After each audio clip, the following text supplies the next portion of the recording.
Croeso. Good afternoon and welcome to this multi-location meeting of Cabinet Scrutiny Committee on the 7th of March 2023. I am Councillor Phil Rogers and I will be chairing this meeting. Please could you ensure that your phones are switched to silent for the duration of the meeting. In addition, when asked to raise your hand, if members who are virtually viewing this meeting could raise your electronic hand, and for the members in the council chamber, just raise your hand. For the purpose of declarations, I would like to confirm that we will be scrutinising items 6, 7, 9 and 13 on the Cabinet sub-papers, sorry. Now I will move on to declarations, agenda item 2. Are there any declarations of interest? I don't see any, Chair. Thank you, Charlotte. Agenda item 3, minutes of the previous meeting. The minutes of the 24th of January 2023 are before us today for accuracy. Do any members have any comments? I don't see any, Chair. Thank you, Charlotte. I am happy to propose the minutes. Could I have a seconder, please? I second, Chair. Charlotte. Thank you, Councillor Goldsworthy. Can members please indicate if they wish to abstain? I don't see any abstentions, Chair. Thank you. Members, if you do not indicate to the contrary, then the minutes are approved. Those minutes are approved, Chair. Thank you, Charlotte. On to agenda item 4, customer services update. This is a presentation from Sylvia Griffiths. Sylvia, over to you. Thank you, Chair. So I'm going to start the presentation, if that's okay, Chair, and then I'm going to hand over to my two colleagues. So I'm joined by Karen Farlow-Harris and Sylvia Griffiths. So what we're going to do this afternoon is provide you with a very short presentation, giving you an overview of the customer services service, which transferred on the 2nd of January this year from digital services to people and organisational development. So I'm going to give you some background to the service, then I'll hand you over to Sylvia, who's going to take you through some performance data and demand data. And then Karen at the end is going to take you through our plans to carry out a service review. So to get going then, in terms of background and context, I'm not going to go into detail in this first slide. The aim of this slide was really to show you that where we are today with customer services is as a result of other teams and services being established over the years and then finally coming together as one customer services function.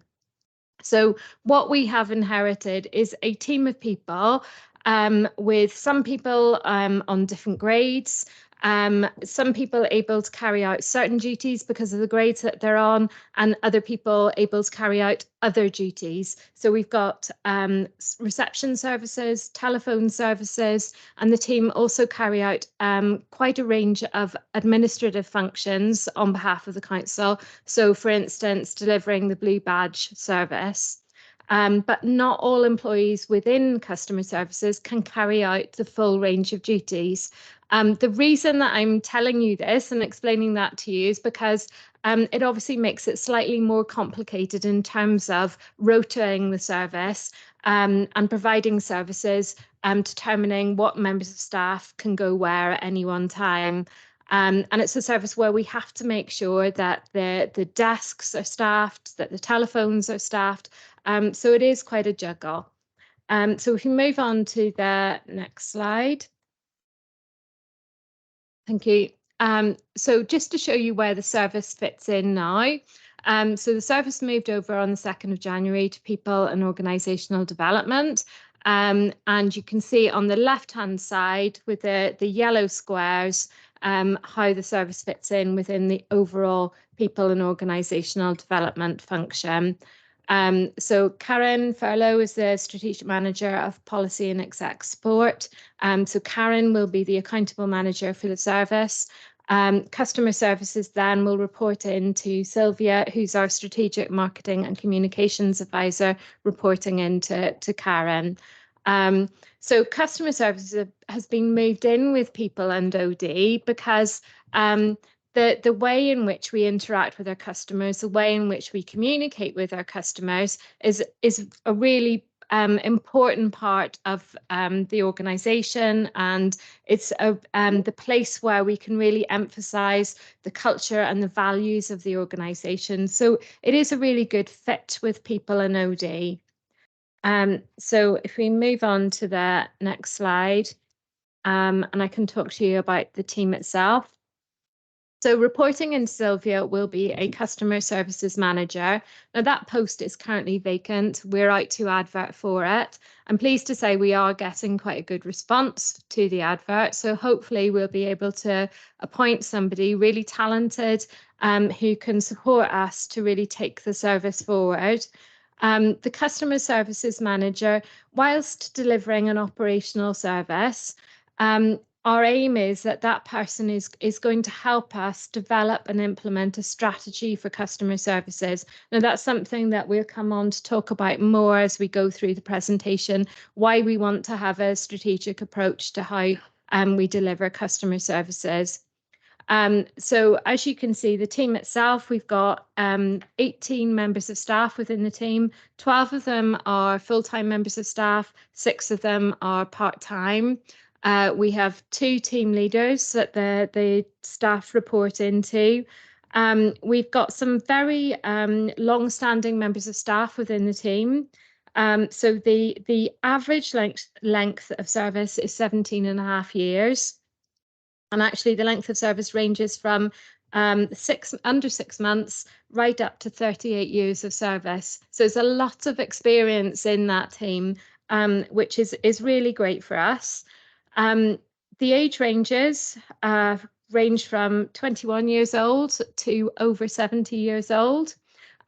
So we've got a nice mix between some new people coming in with new ideas, and then we've got really experienced members of staff at the other end of the scale. The average age is 47. And that is something that we need to think about in terms of succession planning. So we are developing a succession plan for the team at the moment, and we will be taking account of the fact that there is a slight weighting to an older workforce within customer services. That in itself isn't a bad thing, but obviously we need to make sure that we've got plans in place to replace people if and when they decide to retire from the council. In terms of gender balance, it's a mainly female team. And in terms of Welsh speaking, we've got 4 fluent or fairly fluent Welsh speakers within the team. Now, that is something that we really need to think about, both in terms of succession planning, so in terms of the longer term future of customer services, but also when we're thinking about the present service delivery. So at the moment, those 4 officers all have job descriptions that link them to reception work, so sitting on the front desk. When you come to see some of the performance data in relation to answering the telephone in Welsh, you will see that performance data isn't where we want it to be, and there's a reason behind that. So we've only got 4 fluent or fairly fluent Welsh speakers within that team, and that's something that we do need to do something about.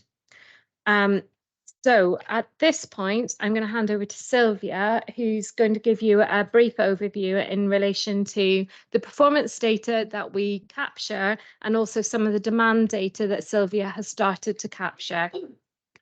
Yeah, thank you, Sheena. So when we look at performance, the one key performance indicator we report to is average time, seconds taken to answer phone calls only. And that's 40 seconds is our performance indicator for both English and Welsh phone calls.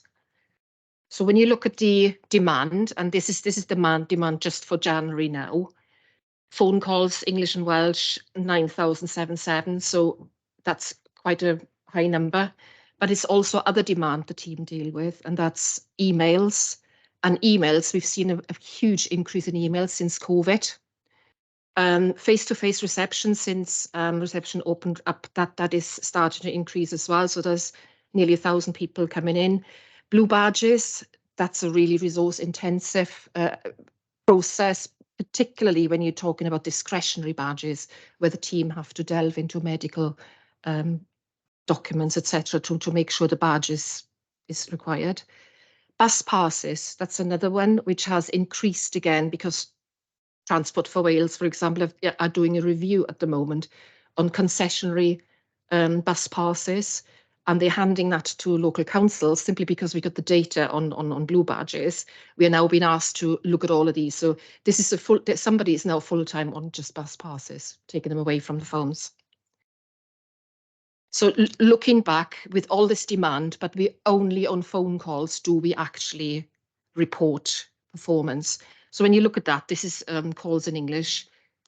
The only time we actually did met that indicator is in April 2240, just in. But when you think that at the end of April we opened receptions again, that immediately goes to 73 because immediately you're losing 4 staff from the phones to the front desk. And you can see the trend here. I've got the corresponding phone calls actually, which actually is exactly in that trend. When you have a look at March phone calls, for example, you got, April we're starting, 8,600 in May, that's 11,900, 10,500 in June, 12,100 in July, and so it goes on. So it's quite a lot of demand, quite a lot of spike in demand throughout the year. And that really goes for the Welsh as well. Obviously, not quite the numbers because the Welsh phone calls are more like the 120s, the hundreds. But you can see the same trend in the same months where that demand will have spiked, which explains that not making the performance indicator, actually. Which, as Sheena said, is not where we want to be, but there is a reason behind that. Oh. Sorry, I've gone too far. Just bear with us, we're just getting the slides. I'm going.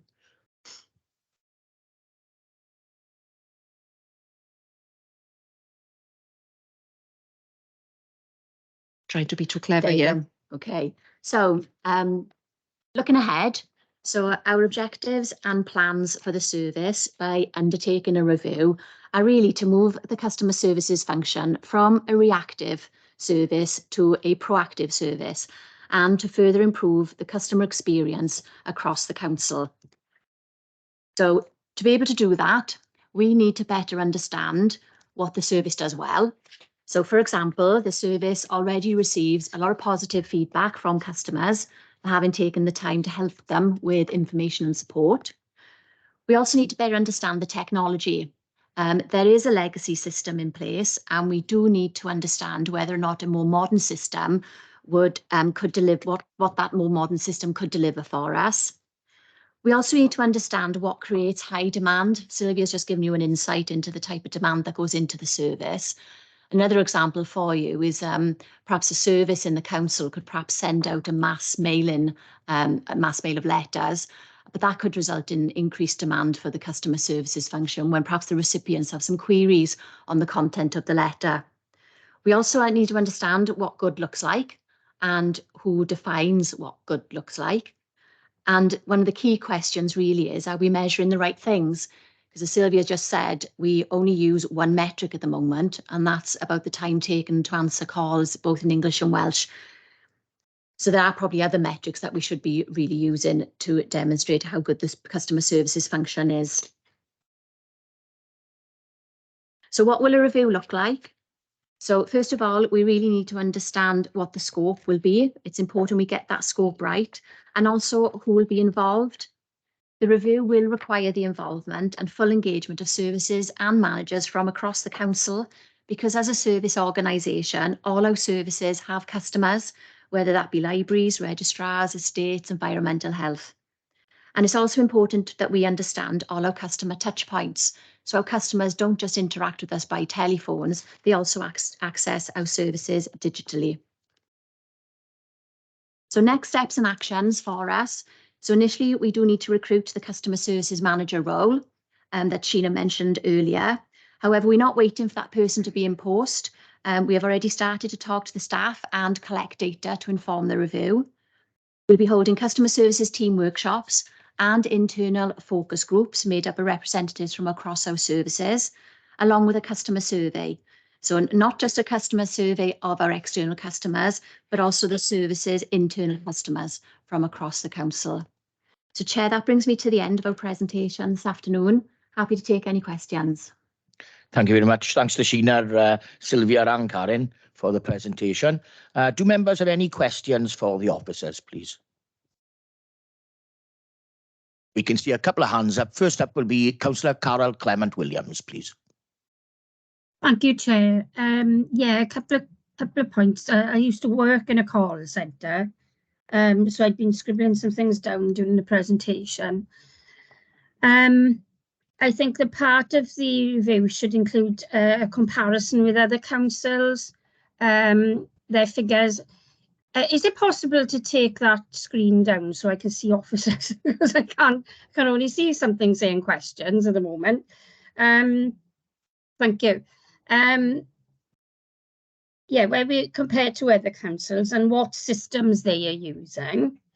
The voice system, it only has 2 or 3 options to divert before you get to the clerk. I mean, I know our system, it would give you a list of things. If they know that they're going to have to speak to somebody in the department, it's pointless the person coming on, explaining to the clerk what they want, and they go, oh, you need these people. The voice system could be much improved, I believe. Well, I know it can be much improved. I've seen it work far better. I'd want to know as well how many calls drop out before they get to a clerk when there's a long wait, because that can be a real indicator of how the customer's feeling, are they getting frustrated, etc. And what are we doing to shift calls away from us, i.e. pushing the My Council app? Does it still exist? I haven't heard about it for donkey's years. It's never mentioned. I've never seen it in meetings. And if it's still up and running, I think that might be something, Chair, we may want to put onto our forward work programme, if that's possible. The My Council app, and then what work is being done with Chris in IT to make, I did have a conversation with him after the meeting last week, but what work is being done on the council app, where instead of people ring us and ask for information, they have an app where they can ask for information upload their own details, so an officer isn't doing it, so it's far more likely to be correct. And I know it sounds cynical, but there's less likely to be errors when a person is filling in their own forms. I think that's enough questions for one. And that was the other thing as well. Ensure that there's ownership taken of a call. Very often people say they've rung up, they've complained, and somebody said, oh, it's not me, it's someone else. They pass them on to them and they go, oh, it's not me, it's someone else. And they're getting passed from pillar to post. I think somebody at the beginning should take ownership until they know that the person's got to the right people. But thank you, Chair. Thank you, Councillor Clement Williams. I'd like to bring Sheena back in, please. Thanks, Chair, and thanks, Councillor Clement Williams. You've made some really useful points there, and I can see that you've got some expertise in this area. So the things that you've raised, that's been really helpful, and we're looking to develop our scope for a review. So those points we will refer to when we're developing the scope for the review. So in terms of benchmarking and systems that are being used elsewhere, you know, that's really useful stuff for us, and we will certainly include that. In terms of the council app, that's something that is being scoped by Digital Services at the moment.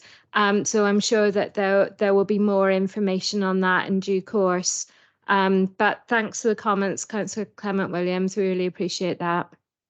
Thanks. And Sheena, I'd be more than happy to come in and have a look how things are progressing, and maybe there's some. I know I was in a call centre for 9 years, and it's surprising what you pick up on call quality coaching and things like that. So I'd be more than happy to sit down with officers if they want to pick my brains. Not that there's much in there these days. Thank you, Councillor Clement Williams. Sheena, if we can just ask them one point about the My Council app. Is it still running, please? And I don't know, to be honest, but I know that there is an app that's in development. So whether that's the same thing, I don't know if there previously was an app. Was there? Yeah, there was one where you could go in, it's My Council, you pick Neath Talbot, and then you can say, report a pothole or say there's a light out. I used to use it myself. It was a long Chris? time ago, mind. If I could bring Chris in then, please. Thank you, Chair. I think we've replaced a lot of that functionality with some of the new web forms that we've got on the website. Right, so you can okay. go onto the website and report those issues from a resident's perspective. But we are looking to develop that app or that sort of more personal experience around the individual resident, so they can have an account and it can track them right the way through rather than having to enter their details time and time again. So Yeah. that's something that we are scoping at the moment. Thanks, because I think the both systems, they work hand in glove, don't they?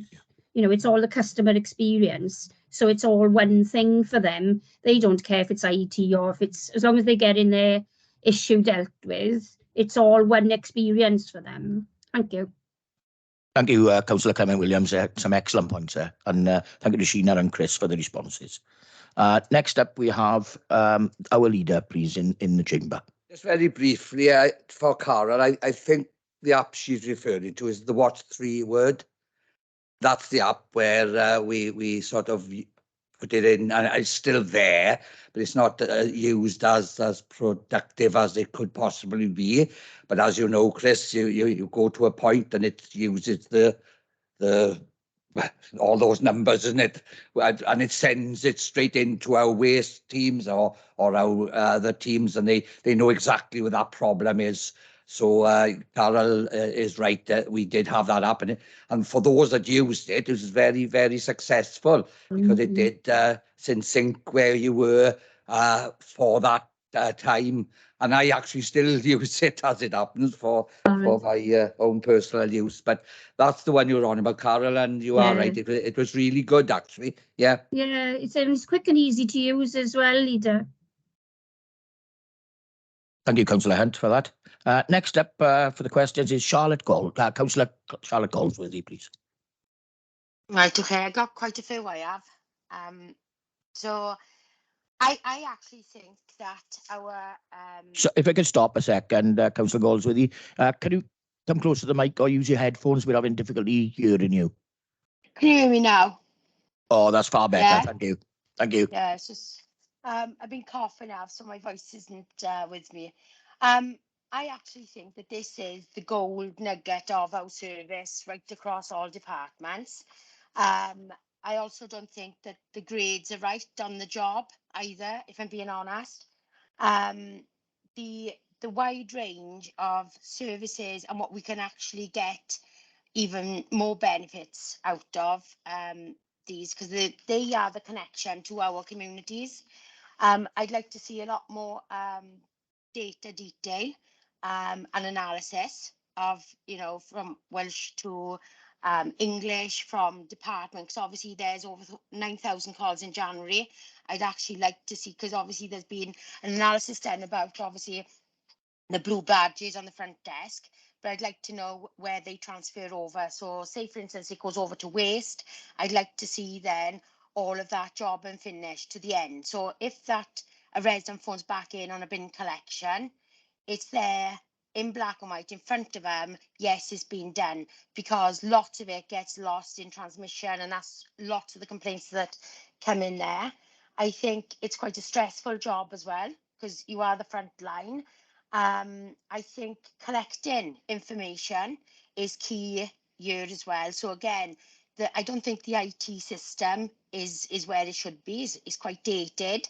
And again, I'd like to see when obviously the training of staff is also how very well. They can collect information from residents as well, you know, picking up any concerns about neighbours, loneliness of them or like their neighbours. So again, that's us being proactive, you know, that then connects with people like the LACs and other areas, which we don't do as we speak now.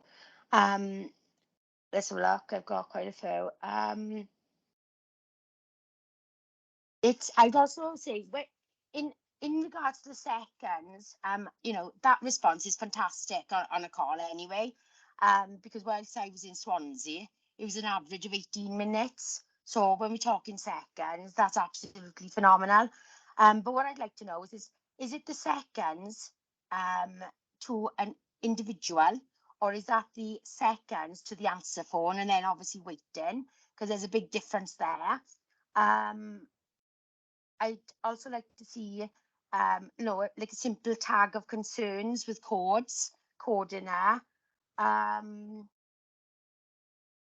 Yeah, I think I've done all of it. Yeah, lots of complaints are coming in now since COVID, where people can't actually speak directly to members, officers and that, and I think that's a real issue. Because again, when everyone is trying to put it digital, we're actually losing engagement with our residents as well. So we're not picking up any concerns there. So in one end, we're actually paying for new staff to be out engaging with the community, yet when they're actually contacting us, we're trying to get them onto a computer. So I think there's got to be a balance there as well. So, you know, in my personal experiences, the actual connections between waste and social services was absolutely fantastic, and there was really good achievements there made. Even county lines issues from a simple conversation with someone reporting a bin. So that's me. And like Carol, I'd like to be involved more about this as well.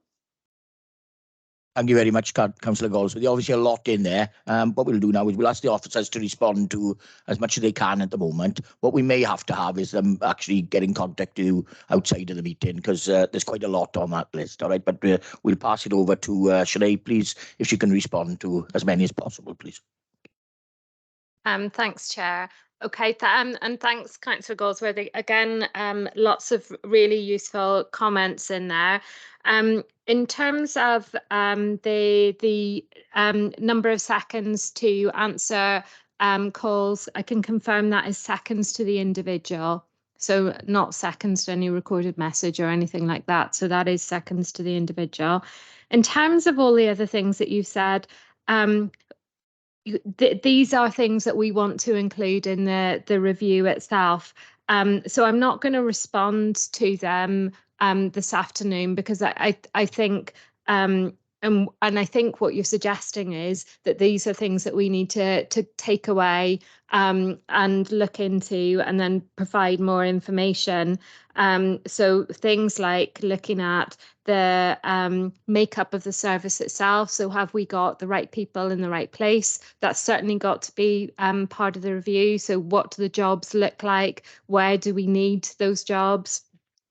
The issues around the technology itself and the IT system, what happens to the phone calls. I think that's a really important point. So customer services isn't just a job for the customer services team, and that's something that Sylvia says all the time. Customer services is all of our job. So customer services may be fielding the calls, but they do have to pass those phone calls elsewhere. And is that as effective as it could be? What happens when people come into buildings and they want to speak to people face to face? Is that working as effectively as it could be? And obviously, as an organisation, we've been through a huge amount of change with the pandemic. Most services have recovered from the pandemic, but some services are still dealing with the effect and impact of the pandemic. And what has happened to customer services in that time, and particularly as we have more and more officers who are not just working at home, but perhaps working out in the community more, but not based in offices is the main thing. So what impact has that had then on our response to customers? So there's a lot of points you've raised there, which chimes with how we're planning to run the review. And again, thanks for the offer to be involved, along with Councillor Cameron-Williams. Really appreciate that. Thank you, Chair.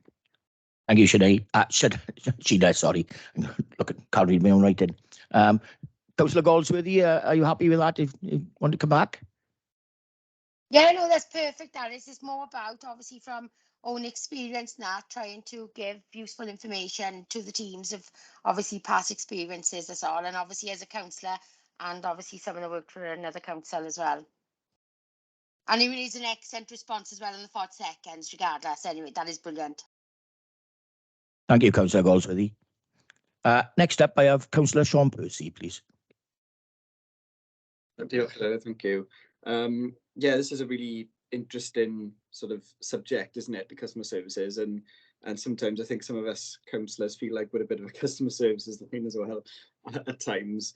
But I suppose just considering some of the things in the presentation around, you know, what we might need to understand and how this review might look. I think obviously the technology question, I guess, needs to be considered last in one sense, to understand first what it is we want to achieve with the service and what we want to get out of it. But it sounds like from what's been said so far that there's definitely an issue there in terms of what the current technology can achieve, and I think we need to be ready for you know, to upgrade that and embrace newer technologies. And I think in particular I think it's important for us to understand what a resident's journey is through the system.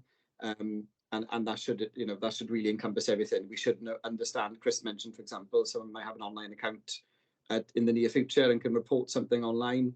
Well, we should be able to track that along with their phone call, along with a social media message or whatever it is, and understand, have they been contacting us 5 times about one issue or whatever it is. So I think there's a lot of opportunities in customer service to sort of learn lessons around service improvement as well, because it acts like a bit of a kind of an early warning system, I suppose. You know, we could make a service change over here in another department, we get a flood of calls in or issues start coming up, and if we can access that data in a you know, an easy way and produce reports, and that's how I see us, you know, using customer service in part to impact on you know, service improvement. And I can see my scrutiny hat on, it'd be really useful to be able to do that. But I think the reality is all areas of the council need to be involved in this. When you ask that question, you know, what's in scope and who needs to be involved, I think there may need to be a bit of a discussion around you know, pitching the benefits and opportunities of you know, a revived customer services function to all service areas, about not just you know, what they could get out of it and how we can use that to improve the service of residents. So this is a really interesting topic. I'm not sure I've asked any questions there, but just giving a few thoughts, I think. But I certainly like to keep abreast of this as we progress with it. Thank you, Chair. Excellent. Thank you, Councillor Percy. I think you made some very valid notices there. I think we're all in agreement with that. I think we're at an exciting time for customer services with this review, and we're hoping we'll get something in place. Officers, would you like to come back in, or are you happy? Happy, Chair. I mean, just to say to Councillor Percy that he made the point that the customer needs to be at the heart of this review, and that's certainly what we intend to do. Lovely, thanks, Sheila. Thank you, Councillor Percy. You happy? Would you like to come back, or are you happy with that? Okay, lovely. Thank you, Councillor. Okay, thank you, Councillor Percy. It's some really good things there. I think we're all a bit excited about this, and obviously it is the face of the council, really, when people contact us, is the customer service bit. So yeah, I think some really good points there. I have Councillor Anthony Richards as well, please. Great, diolch yn fawr, Cadeirydd. Yeah, I agree with all members that have spoken, and I'd also like to, to be involved with this. I think it's really important that we have that, as Sean said, that 360-degree sort of customer view, and effectively utilising different matrix and creating a sort of a professional customer service KPI dashboard to really have that opportunity to improve productivity, and also to monitor that vast amounts of data easily, not just looking at those, the call data, but actually looking at vast amount of data easily, and to be able to create efficient processes across the board. So whether or not that's average response time, first call resolution, average resolution time, even things like top support agents, who's getting the best, best feedback, customer satisfaction, net promoter score. So, I could go on, and give a lot of the ideas that Councillor Karen Clemmer-Williams, Councillor Galsworthy, Councillor Percy, but I think as they've mentioned, I'd happily get involved and be able to help with and to support that work. But yeah, great and exciting report. So diolch yn fawr. Thank you, Councillor Richards. Some very good points. I think we're all in agreement with this. I think all people's ideas are now being fed into what we're going to set up for the review. And obviously, as the review is developed, I'm sure Cabinet Scrutiny will have a place in that to make sure we've got what we want to before the review is undertaken. Thank you, Councillor Richards. Councillor Rob Jones, please. Thank you, Chair. Can I request of officers that any responses as a result of questions or observations from members are circulated to the committee, so we're all cited on the responses that are going to be going back to individuals, if they can't be answered now, etc. What happens after the review has been completed is one question. Where will that review go to for implementation of any recommendations? I think you alluded to the fact it may come back to either us or Cabinet Scrutiny itself. Are there any going to be external bodies involved in this review? What came to mind as we've been talking is CVS. There's a lot of digital inclusion being talked about with the right technology and apps and a variety of other stuff. What more concerns me is the digital exclusion, particularly of older members of our community that are somewhat discouraged in relation to reporting. And one of the things I get a lot of complaints about is complaint tracking. Whilst we using the technology get a reference number or allocated a reference number which people will be given if it's a telephone call, I think either Carol or Charlotte referenced it, that whilst that may be passed on to a department, the customer, i.e. the complainant, sometimes isn't made aware of the outcomes. And then they end up ringing a counsellor to say, look, I got this customer reference number, but I don't know what's happened because there's been no improvement, or the flight tipping hasn't been done, or whatever the complaint is. And I think that needs to complete the circle in relation to people that are complaining, that they are given some form of update in relation to where they are with the complaint, because otherwise we're duplicating work where counsellors have to chase the complaint inevitably through the 68 telephone number, and very often we found that it's been passed to the relevant department, but then the records haven't been updated as to the outcomes. So there is a circle that needs to be tied there. So there are a couple of observations from me, but I would certainly like sight of any individual responses circulated amongst the committee. Thanks, Chair. Some good points for there, Councillor Jones. Thank you. If I pass you over to Sheena again, then, please. Thanks, Chair. And again, thanks, Councillor Jones, and thanks everybody for the contributions this afternoon. You've made a really important point around equality and inclusion, and it's really important that that's something that underpins this review. There are a number of stakeholder groups that we'll want to be referring to. We've got the citizens panel, so that's an obvious place that we can turn to. But there are other groups like the MPT, BME Association, CVS that you've mentioned. We will certainly be building that into our review and making sure that the people that we're speaking to are as representative of all the customers as we can. You've asked what's going to happen once the review itself is completed. So this committee has a role in terms of monitoring the performance of customer services. And I think there's a connection then between the performance, the data that we're capturing. We've had a number of comments about what data we could be capturing. So we'll completely take that on board. The idea of having a KPI dashboard is a really nice suggestion.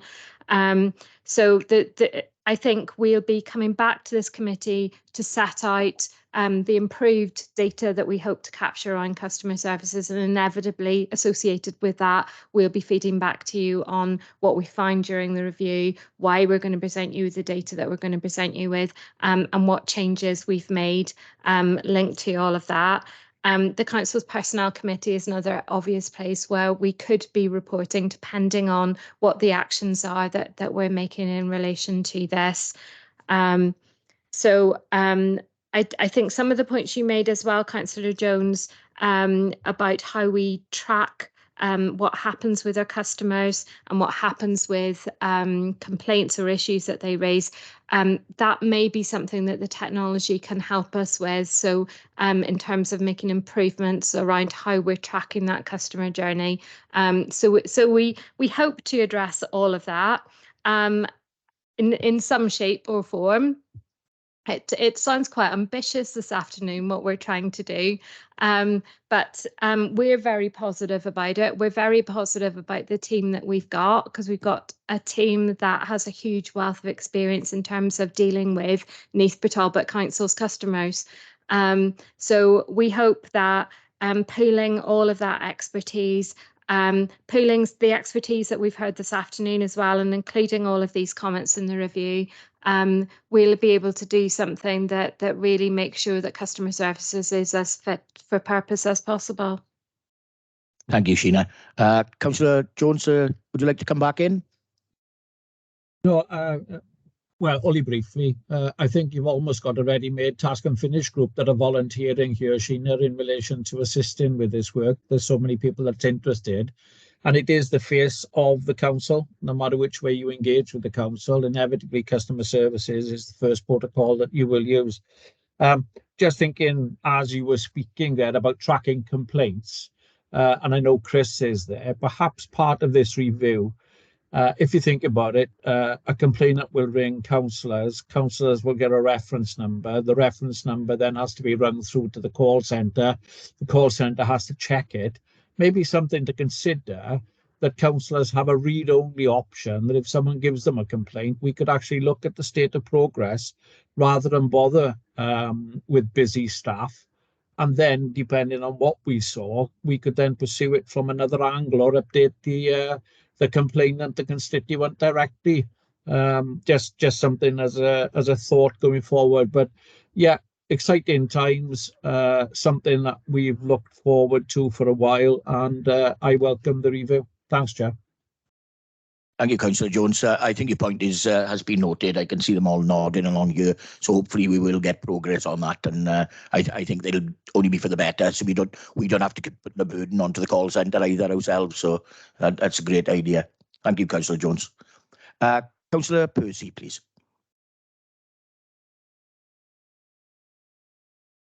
Thanks, Chair. Sorry, I was on mute then. No, I just wanted to, I suppose, reinforce a couple of those points and around that customer journey. And yeah, I recall I reported a pothole in another authority once, and I was a bit surprised. I got an email back saying it had been filled, and it's the sort of thing that doesn't happen here at the moment, or certainly hasn't done in the past. But I think in terms of the challenges of this and around what's in scope, I think the challenge is getting all parts of the council to embrace and understand the need for that level of communication and engagement. And I think that is perhaps the biggest challenge here from an organisational culture point of view. I think Anthony mentioned and officers mentioned about putting the customer or the resident sort of at the heart of this. And it's something that the private sector tends to do a lot better, because they're competing for customers and we are not.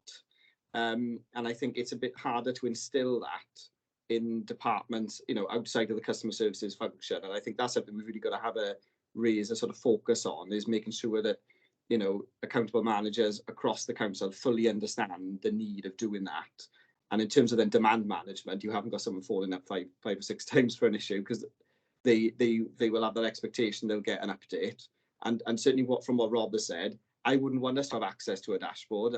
The resident should be able to access the status of their complaint or their query or whatever they've asked for. They should be able to do that themselves. And I think we need to sort of avoid residents having to contact the council or the councillor in all these ways. But I think the overarching thing is that those people that I know who've had experience in call centres and customer service in the private sector, and the insight I've had into that, we are miles behind in terms of how we're operating. And I think it'd be interesting if there's some opportunities for us to understand firsthand, maybe not just from other councils, but from other organisations, how they do that. Because the tech is one thing, but actually it needs to be, it's the cultural change actually, which this is going to have to instill as well, which is the biggest challenge. And I guess I wanted to reinforce that point. Thanks, Chair. Thank you, Councillor Percy. You made some very good points there. Everything's being noted as we're going along, okay? I think we'd like to pull it back in. I think Carol Gold, Clement Williams and Charlotte Goldsworthy have spoken once, so I'm going to allow Councillor Ken Phillips to come in now, and then we'll start to pull it in together. We'll come back for short things with the other two members as well then, please. So we're over to Ken Phillips, please. Thank you, Chair. I just wanted to pick up on something that Councillor Rob Jones had mentioned about us having a dashboard where we had read-only access to see what complaints that and reports there were and what have you, which I fully agree with. Although there could actually be, as well as read-only, somewhere where we could put our own comments in as well to feed through to whatever officers were dealing with it.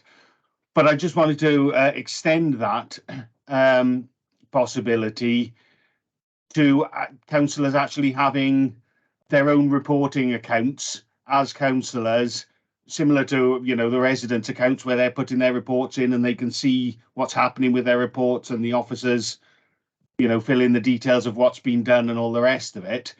If there were a similar system for councillors to feed in, rather than, you know, phoning round and trying to find the right officer and phone the officer and all the rest of it, it would simplify the process in terms of recording what councillors are doing and what councillors are asking for, and how officers are responding to council, so that could be quantified within our, you know, whole matrix of data as well. It was just a thought I wanted to throw in there. Thank you. Lovely. Thank you, Councillor Phillips. All the points are being noted. We have Chris here with us on the digital, so, you know, there is something that they'll consider when we come to the review as well, and we'll see what's best forward. And obviously we can come back then and have a look after the review, what's worked and what hasn't, and anything that we want to further develop from there. So all the points are being noted, okay? Thank you, Councillor Phillips. Back to Councillor Carol Clement Williams, please. Just very briefly, I agree that if they are going to go along those lines, then councillor, for inclusion for those who aren't IT literate, at least if a councillor does have access, they're able to check on somebody's complaint for them and then give them immediate feedback without having to go through the call centre, therefore reducing extra work and pressure on the call centre and giving a quick response to the customer. I think some of it comes back to my point where we need to compare ourselves to other councils, and where we need to see what IT and share best practice rather than try to reinvent the wheel. And Councillor Jones has made an excellent point. I think that councillors tend to be the first point of call when things go wrong for a lot of people. So having a task and finish group where we could feed into, and I think, judging from all the things that have been said by all the councillors today, we have got something to bring to the table on this issue. And I would welcome a task and finish group and to be able to get involved, because at the end of the day, it's the face of the council. And, you know, who hasn't heard going, oh, the council are crap. So if we can get it right and get it right first time, it can only be beneficial to everyone. Thank you, Chair. It's enough from me. Thank you, Councillor Clement Williams. I think you're making very, very good points, and Chris is alongside me here, and we will be looking into what we can do as far as this is concerned. Okay. Can I bring Charlotte in a second, please? Hiya. Oh, on sorry. Which ones? Which one? I'm presuming me, is it, Chair, or did you want Charlotte Goldsworthy? Oh, sorry. Just myself for the moment. Sorry, Councillor Goldsworthy. I was just going to mention, obviously, a couple of you members are quite keen to be involved in this review process. Task and Finish Group has been mentioned a couple of times. So I think, the chair has obviously noted that you're really keen to be involved. So I think we'll speak outside the meeting and speak with officers to see what we can do, just to make sure you have an opportunity to discuss what you're discussing now in more detail. So please note that we have got these points on board, and you will have an opportunity at a later stage to discuss this in a bit more detail and further. Thank you, Charlotte. Now over to Councillor Charlotte Goldsworthy now. Thank you. Yeah, I just want to bring up a point. In regards to councillors, yeah, we are, many of us, it depends what type of councillor we are. So again, I see I'm a paid councillor, I'm on a salary, and therefore it's, if they come to me and I can prevent residents coming into the services myself, then that's what I see as part of my role. So the more information or access I've had, or I can have simple, is all the better.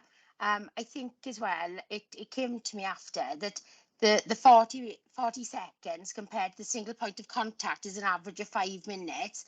That's totally well off what obviously a big difference there. So again, I think across the council that is, and I think it's also important for us to see where the call handlers are actually based, because sometimes they could be better based directly with staff in certain departments if possible.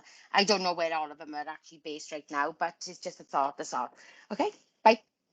Thank you, Councillor Goldsworthy. Obviously, we'll consider everything. All the points to be made, and I think Charlotte next to me has made a good point from Democratic Services that we look probably to set up a task and finish group on this, and hopefully all these points we can run through again and put forward some recommendations and speak with the officers involved.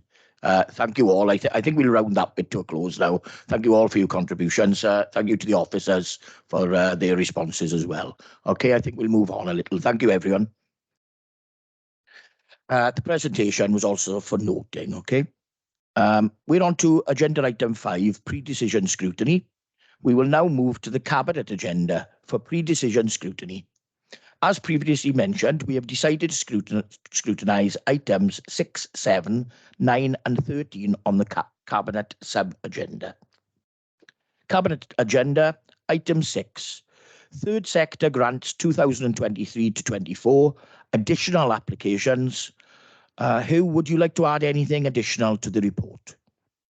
Nothing to add, Chair, but myself and my colleague Karen will take any questions that members may have. Thank you, Chair. Thank you, Hugh. Going on to questions, members having any questions? I have 2 to start, and first up will be Councillor Carol Clement Williams, please. Thank you, Chair. Yes, the first report mentions the CVS, and I was just wondering, I know that it's been, I brought it up in the past, but I know that officers have brought it up in the past as well. But just to confirm that we've done work or are doing work or are satisfied that we aren't, double handling and we're not doing what each other's doing. So the question was, what are we doing to ensure we're not overlapping services? Thank you, Chair. Thank you, Councillor Clement Williams.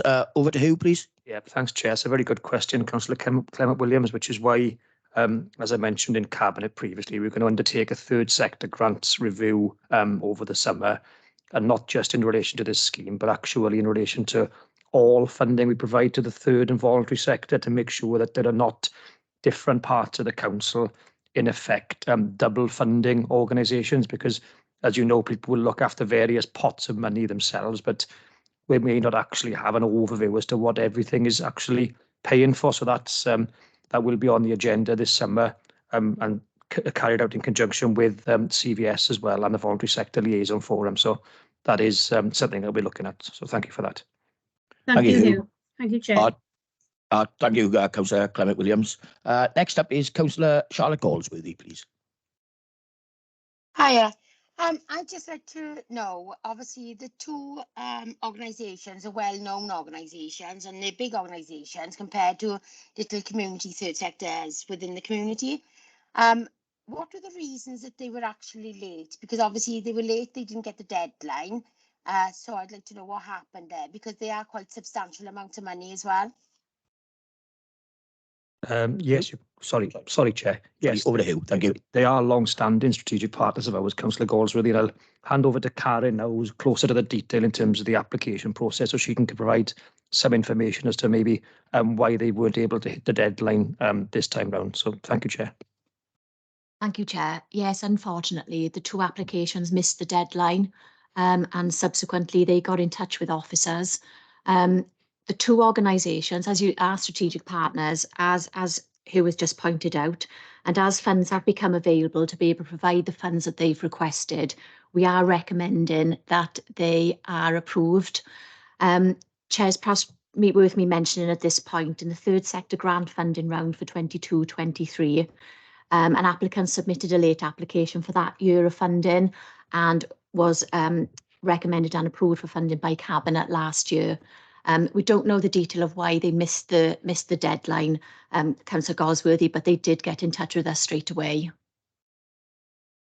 Lovely, thanks, Karen. I think as far going forward, from a personal point of view, I think we need to stress upon any organisation that they need to make the date from now on. I think it seems stupid, really, that we have a date and then people come in later.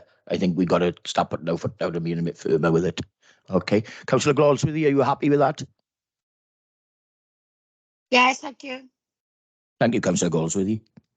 Anybody else would like to raise any issues with this one, please? I can't see anyone, so thank you very much. Let's have a look. The recommendations are listed on page 10 of the Cabinet sub-agenda pack. I am happy to propose. Can I have a seconder, please? I'll propose. I'll second, sorry. Thank you, Councillor Galsworthy. Can members please indicate if they wish to abstain? I don't see any abstentions, Chair. Thank you, Charlotte. Members, if you do not indicate to the contrary, then I will take it that this decision is supported to Cabinet Subcommittee. I don't see anyone against this, Chair, so that's been supported to the Cabinet Subcommittee. Thanks again, Charlotte. Moving along. Next up, we have item number 7, miscellaneous grants fund application. Hugh, would you like to add anything additional to the report? Yes, please, Chair. Just to sort of let members know that this application for a grant was considered the last meeting of this Cabinet Board. However, it was incorrectly badged as a grant for Evans Bevans Playing Field Baglan Community Centre Cross Pontardawe, which clearly are two different places. So just for clarity, this report is back in front of members today to just to show that the actual application is for the community centre, Cross Community Centre in Pontardawe, and the applicable ward is Pontardawe, Chair. So I apologise for any confusion caused.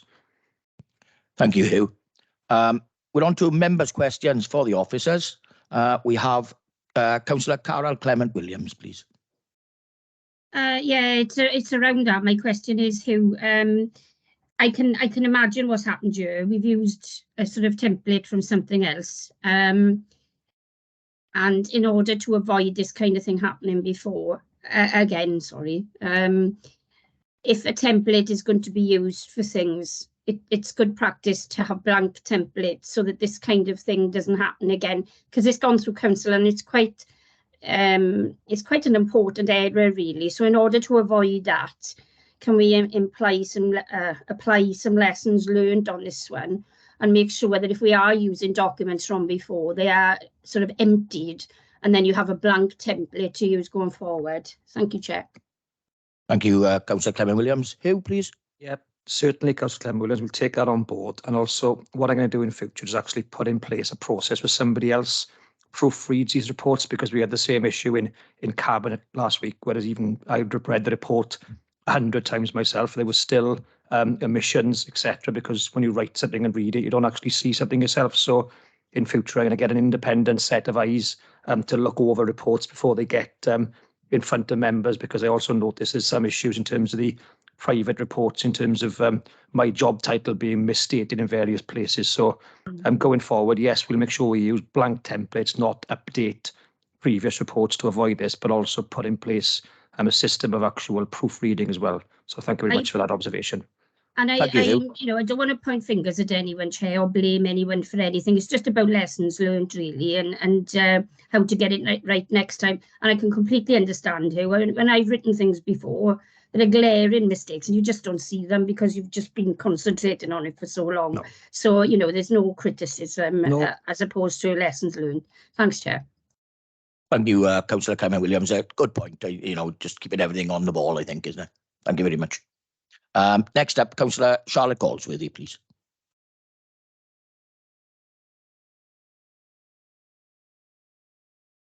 I didn't get it. Is this the grant discretionary fund? This is the main miscellaneous grant fund application. Yeah, I don't think I had a question on that. My next question was the discretionary.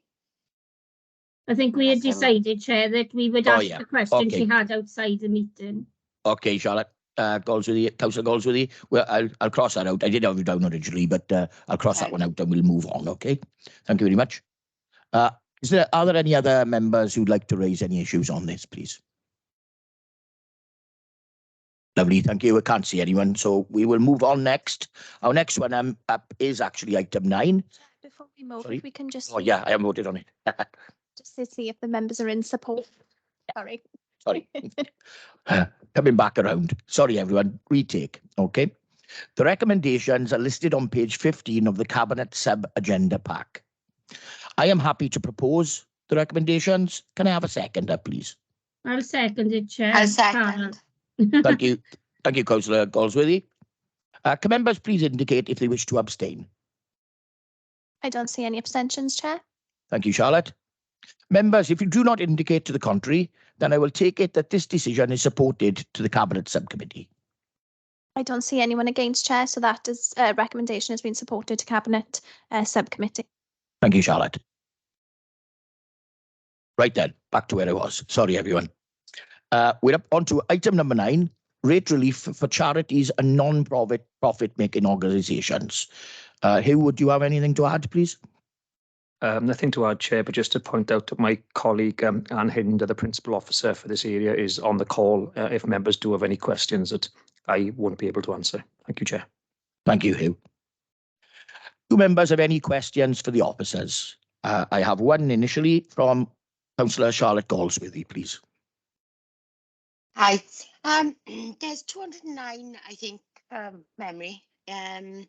In regards to the discretionary fund, I'd actually like to see a list, if possible, from that, for the simple reason in the last sort of, I would say, up to 10 years, really, there's a lot of individuals out there that are setting up kicks just to actually have rate relief, whereas they're running private companies alongside them.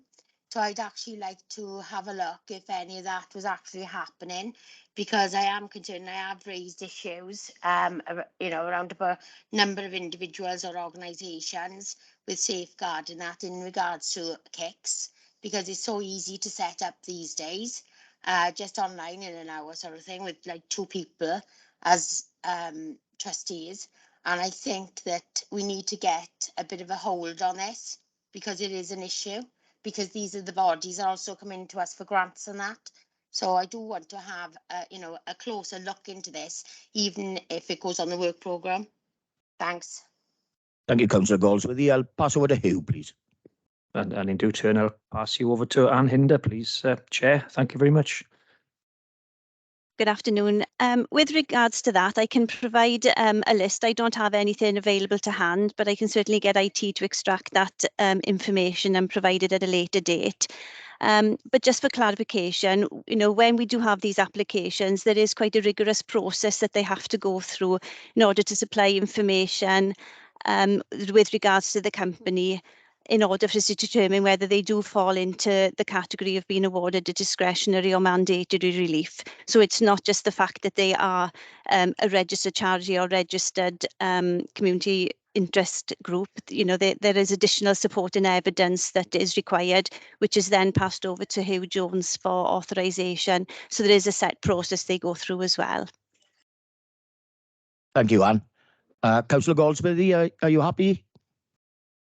Yeah, I totally appreciate that, but I'd like the list as well myself, because again, sometimes there's community knowledge that officers might not have, also that we could share in and feed in as well.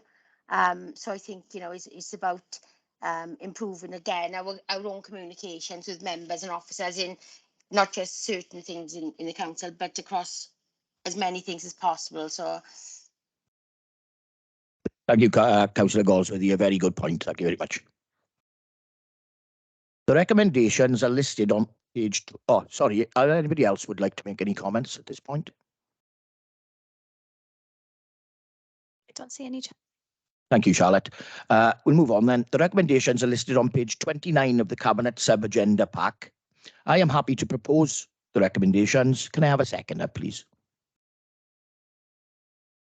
A second, Chair. Thank you both. First the buzzer, Kat. First the buzzer. We'll take Councillor Clement Williams for that one, right? Thank you both. Can members please indicate if they wish to abstain? I don't see any abstentions, Chair. Thank you, Charlotte. Members, if you do not indicate to the contrary, then I will take it that this decision is supported the Cabinet Subcommittee. I don't see anyone against, Chair, so that's supported to Cabinet Sub. Thank you very much, Charlotte. Moving along on the agenda, we're up to item number 10, Neath Talbot Cyber Security Strategy. I think we're over to Chris Owens, please, if I can bring him in for the presentation. Thank you. Thank you, Chair. I'll just put the presentation up on the screen. Bear with me.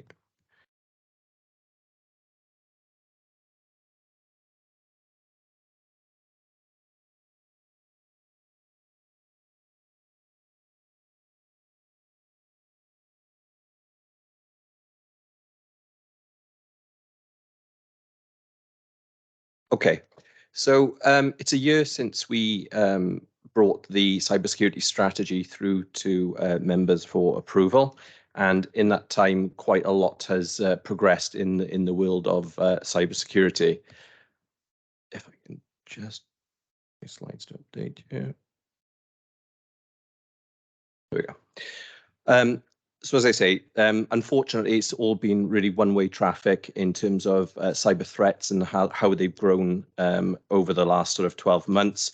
We've seen a huge amount of increase on the back of the war in Ukraine. The Russian threats are increasing exponentially, as are some of the Chinese threats that are coming through. And our cybersecurity strategy really sets out our approach as Neath Talbot to protecting all of our information systems, the data and the services that they provide from harm and misuse effectively. And it is also one of our strategic risks, recording our strategic risk register. In terms of the United Kingdom over the last year, we've seen around 63 critical national infrastructure incidents. So they're the most serious incidents which have required national level responses to their issues and have brought in a wide range of different organisations. So it's a very real threat to all organisations. More locally in Neath Talbot College, members may be aware that there's recently been a cyber incident there earlier in the year, which effectively took out all of their IT systems, and they weren't even able to log on to their laptops, access their platforms and services. And you can imagine the type of implications that has for an organisation. What we're seeing is that ransomware still remains the largest threat for cyber criminals. So this is receiving emails which have sort of payloads in them, which then infect your systems and basically encrypt the data. And until you pay a ransom, you don't get your data back. Linked to that, what we see is that it's actually around 82% of these attacks which are as a result of, unfortunately, human error. So you'll receive an email, you'll click on a link, you'll put your username and password in, and then inadvertently your account gets compromised. So it creates lots of issues straight off the back of that. But what it does is really underline the importance of cyber resilience and making sure that we've got very robust processes, procedures in play within the organisation to protect us as best as we possibly can be. We know that within Neath Talbot, a cyber attack would have extremely significant consequences in terms of the disruption to our services, and obviously, it would impact on the council's reputation and also potentially our financial position as well. So we've got to continue to prioritise cybersecurity. We've got to make sure that we have a comprehensive risk-based approach, which is integrated across all of our staff, our technical security measures, our information assurance, and physical security as well.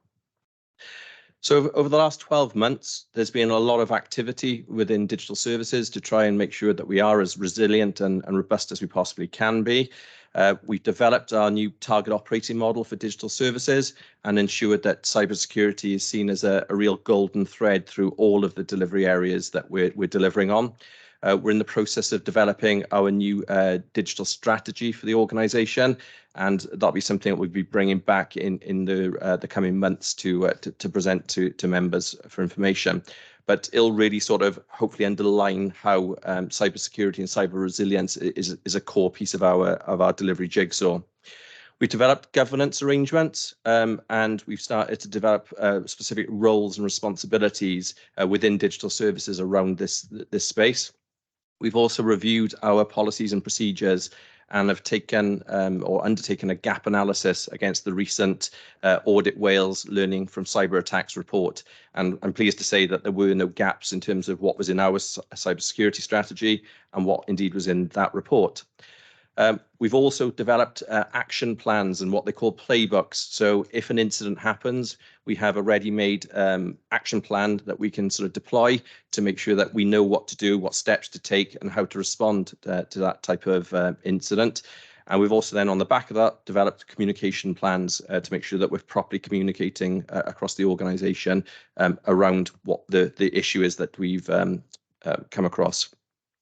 We're also continuing to work with some of the wider government agencies, like the National Centre for Cybersecurity and other specialist groups within government to make sure that we're learning from them and able to sort of pick up any sort of additional information to build into our policies and procedures.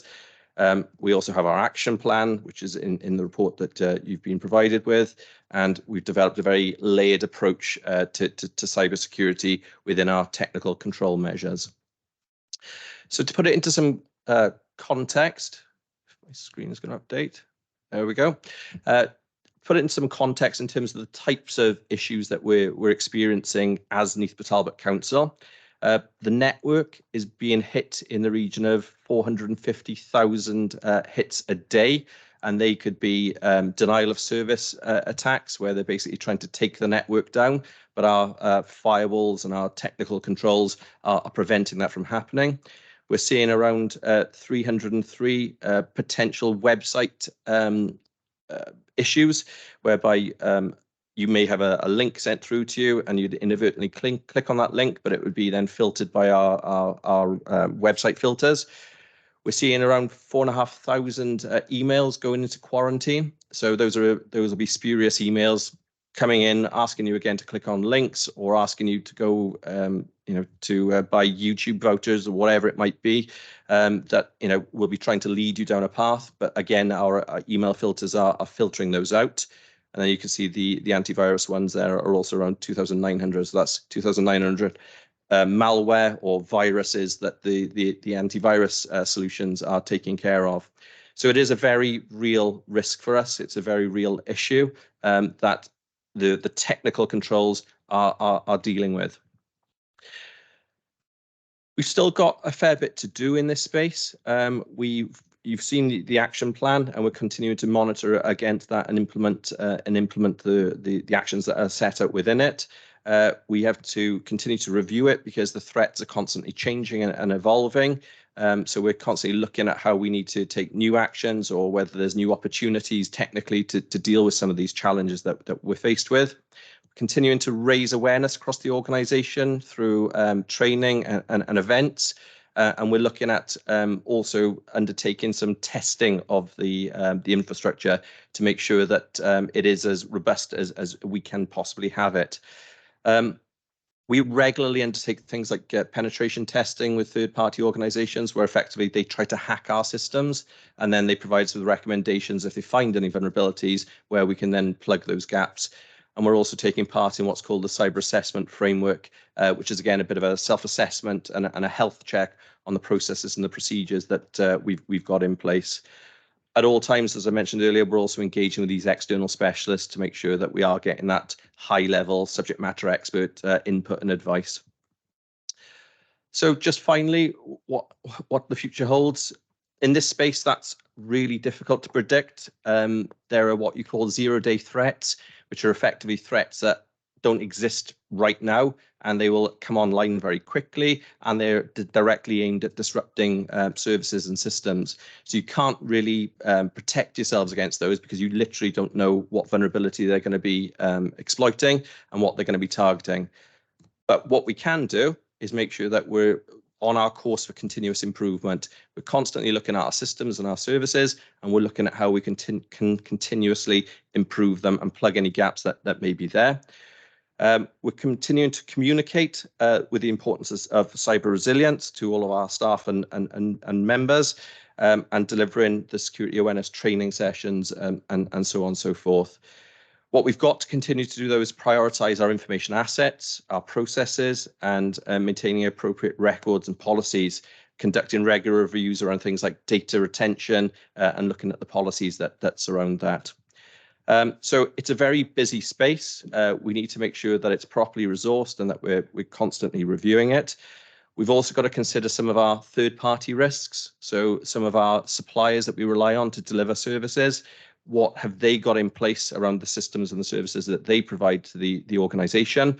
Are they putting all the controls and the measures in place that they need to? So when we enter into new contracts, for example, now, we're constantly looking at some of those challenges. Above all else, though, if anything to take away from this session, it's just that message of all staff need to remain diligent at all times. When you see an email coming in from an unknown source, if it's got a link in it saying, please click here, I need you to put your username and password in, just think twice about it. If you're in doubt, log a call with the service desk. They will check the email out for you, and they will tell you if it's legitimate or if there's any sort of concerns, and then effectively just delete it. So we just need to prepare for the worst, and hopefully the systems and the controls will take care of the lion's share of the challenges that we've got. That's me. Thank you very much, Chris. It's quite mind-blowing, really, when you think of the number of daily attacks we're under, as far as this is concerned. And, whatever we can do, I think Council needs to back the digital services with the resources enough so we can obviously fight off as much as we can. I'll open the floor now to questions. First up was Councillor Carol Clement-Williams, please. Thanks, Chris. You've obviously put an awful lot of work into this, so thank you for that. I was just wondering, in work, we used to have a CBT training, an awful lot, computer-based training, and we were able.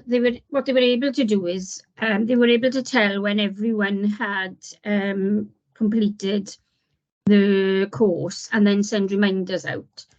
And alternatively, on other occasions, I know it mentions skills and training in here, but it's touched on, and you did touch on it in what you said, but you've mentioned individual error, and it only takes one person to miss out that training and do the wrong thing to allow something into the system. So what we did on another occasion was each manager had to have a list of their staff, and they had to hand in a completed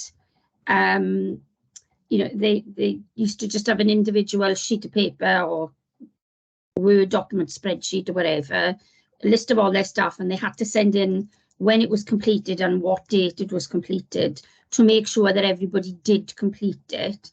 When I think it was GDPR, just to make sure that nobody could say that they hadn't been given the training. And then, I mean, obviously the Officer for Data Protection, which I believe is Craig, would have the knowledge then that it had been completed. You did mention councillors. It's really important to make sure that every councillor does it as well. And then should there be an incident, at least then the officers can say, well, you know, we did everything in our power to avoid it. But I mean, once that cat's out of the bag, then it's too late. You can't put it back in. So just wondering, there's not a lot about training in there, so I'd be interested to know more about what we've got planned for that training. Because, like you say, one individual, and then all that good work goes down the drain. Thanks. Thank you, Councillor Clement Williams. If I can pass over to Craig then, please. So to Chris, sorry, please. Thank you, Chair. Thank you, Councillor Clement Williams. Yeah, so there is still mandatory training requirements for staff to participate in. That is regularly sort of reviewed to make sure it's done on a cyclical basis, GDPR being one of those examples. So managers do get information around who's done what and where the gaps are to try and make sure that they're plugged. You're absolutely right, though. You know, unfortunately, we, the humans, are the weakest link in the chain with this, and it only takes one person not thinking, clicking, and all of a sudden we're compromised. That's where the technical controls come in, though, because if we've got the right technical solutions in place, they can help with it. They're not going to completely mitigate the risk, but they will help reduce the risk. So yeah, it's a bit of a balance of the two. So training, absolutely, regular refreshing on the training, and then the technical controls. Thank you, Chris. Councillor Clement Williams, are you happy with that going forward? Yes, that's great, Chair. I mean, you know, I don't suppose everything is 100% proof, but you know, you can see that Chris is doing everything he can to try and avoid that. So that's great. Thank you, Chair. Thank you, Councillor Clement Williams. Next up is Councillor Sean Percy, please. Diolch, Cadeirydd, and thanks, Chris, for the report and the presentation. This is an area that particular interest to me, so I've had a good read through the action plan as well. I've got a couple of thoughts. I think the first one is whether, in relation to the action plan itself, there's a percentage complete column, which is a little bit abstract, I suppose, to the reader to understand whether that includes the quick win actions.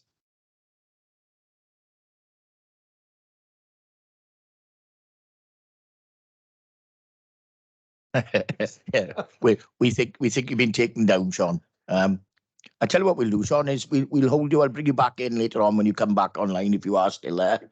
But we'll move on to Councillor Charlotte Goldsworthy, please. Hiya, thank you for this. Just a quick question in regards to obviously our iPads now. Obviously we've got like council police on apps download, so we can't actually download any apps without asking someone to do it for us. Is this got anything to do with cyber attacks or something? Because I just couldn't work it out personally myself, because obviously I've always been, it's more about the emails and that. So just asking that question. Thanks. Thank you, Councillor Goldsworthy. Chris, please. Thank you, Chair. Thank you, Councillor Goldsworthy. So the restrictions are in place to protect the information that's held within the iPads for members' duties. So it is linked to some of the GDPR implications, but it is also from a cybersecurity perspective to make sure that there isn't rogue applications downloaded onto the device which could potentially compromise it. So it's about just putting that control in place. If there are apps that members need to go on to their iPads, they can log a call with the service desk, and it'll go through a process of reviewing it. And then if we can deploy it, we will look to do that. Thank you very much, Chris. I think that's quite self-explanatory. Councillor Goldsworthy, are you happy? I'm always happy, I am. I know that, Charlotte. Thank you very much. Councillor Sean Percy, sorry we lost you. Someone said they weren't happy with the question, so they blocked you out. We'll bring you back in now. Thank you. We've got IT here, see, haven't we? So no, it was my fault. My iPad went to low power mode because I forgot to plug it in. So there's the lesson for me there. So it was in relation to the action plan. As I said, the percentage complete column is a little bit abstract. I'd like to understand what our sort of deadlines are or timescales on the actions, and to get a bit more information really onto what aspects of those actions have been completed. But the second part of what I was going to say relates to the first, is that obviously depending on the level of information in these reports, they may need to be considered in private as well. And I did wonder when I first saw the report whether it should have been in private, but reading through it, it seems sufficiently vague from a technical point of view that seems okay. But I think if we did have a bit more detail, for example, in terms of our progress against some of these actions, then I could understand why we may need to consider the report differently. But from a scrutiny point of view, as a member, I'd really like to understand for all of those items where we are in detail in terms of progress and what the timescales are. So appreciate I'm not going to get that now. But certainly for future reports, and obviously if something could be provided in more detail in relation to this, I would really appreciate that, just for us as members to understand, how much progress we've actually made on some of these areas, because 33% is, I don't really know what that means. Yeah, I think I've made my point clear there. Thanks, Chair. Thank you, Councillor Percy. It's just less than a third, okay? 33%. I think we'll bring Chris back in, please. Thank you, Chair. Thank you, Councillor Percy. Yeah, you're absolutely right. I think the second point you make probably leads into the first one in the way we presented the report. The action plan that's presented here is not the full action plan for all the cybersecurity actions that are underway at the moment, for exactly the reason that you've highlighted there. We can't share them in the public domain. The reason being, if they were to get out there, it could potentially compromise our systems and our services. So it is a very much cut down public facing action plan. I can certainly go away though and get the team to add a deadline date against the actions that are being presented though, so that will give you a flavour of when we're hoping to get these actions completed by, and maybe a little bit more narrative around what the percentage actually means. So what does it mean, 33%, how far through? Some of these are likely to be ongoing pieces as well, so they're never actually going to get to 100% because it's going to be an ongoing check balance piece. But yeah, we can certainly add a bit more detail to that for sure. Thank you, Chris. Councillor Percy, would you like to respond? Yeah, only briefly. As you could understand, I get the reasons why it's been presented as it is.